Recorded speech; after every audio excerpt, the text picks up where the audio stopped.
એક ગામમાંથી રસ્તો પસાર થતો હતો અને એ સ્વામી રામતીર્થ છે ત્યાંથી નીકળ્યા. એટલે ચાલતા સ્વામી રામતીર્થ ચાલતા જતા તો છેવાડે એક ઝૂંપડામાં એક માજી છે, એને દીકરાના દીકરાને કંઈક ગળમથલ કરતા હતા. એટલે સ્વામીજીને રસ પડ્યો. માં કાકલુજી કરતી હતી, બેટા ન થાય, બેટા ન થાય. સ્વામીજીએ પૂછ્યું કે શું પ્રશ્ન છે માં? તો કે આ બાળક છે ને એ જીદ કરે છે કે મારે મારો પડછાયો પકડવો છે. હે? તો કે હા, હવે આપણો પડછાયો આપણે કેમ પકડવો? એટલે સ્વામીજી કહે છે કાંઈ વાંધો નહીં માં, એ તો સાવ સહેલું છે. બાળકને બોલાવે છે, કાંઈ આવે મારી દીકરો મારી ગાડીમાં. એટલે બોલાવી માથે હાથ ફેરવીને પછી કહે છે કે આ સૂર્ય છે ને આ બાજુ સામે ઊભી જાય, પાછળ ફરી જાય. તો ફરી ગયો છોકરો.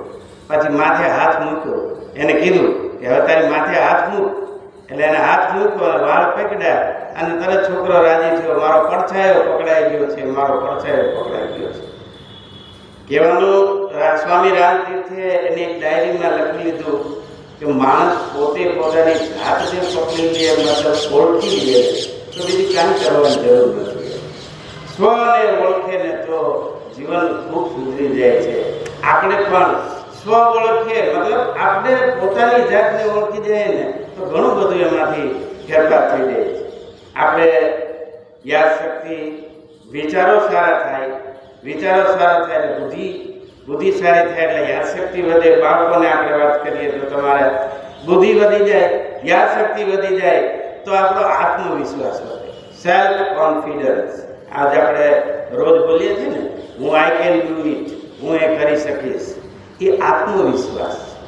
તો આત્મવિશ્વાસ કહેવાય એવા આપણે પ્રયત્ન કરવા જોઈએ. ઈશ્વર પાસે આપણે રોજ પ્રાર્થના કરીએ છીએ, રોજ મંદિરે જઈએ છીએ અને આપણે કહીએ છીએ ને શું રોજ પ્રાર્થના કરીને કંઈક ને કંઈક આપણે માગીએ છીએ. ઈશ્વર પાસે આપણે માગીએ ત્યારે એ હાટડી છે, એ આપણા વેપારી છે, આપણે એના રોજ કસ્ટમર તરીકે જવાનું.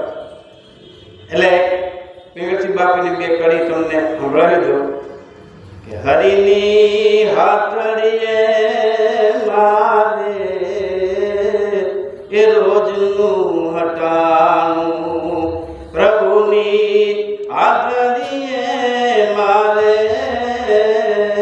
એ રોજનું હટાણું. જોયું કે ન જોયું મેં તો ટાણું કે ઘટાણું, હરિની હાટડીએ મારે એ રોજનું હટાણું. પૃથ્વી પવનને પાણી એ લાગાવું લટિયાણી, પૃથ્વી પવનને પાણી એ લાગાવું લટિયાણી. નારાયણે એ માગું નહીં એનું કોઈ દી નાણું, હરિની હાટડીએ મારે એક રોજનું હટાણું.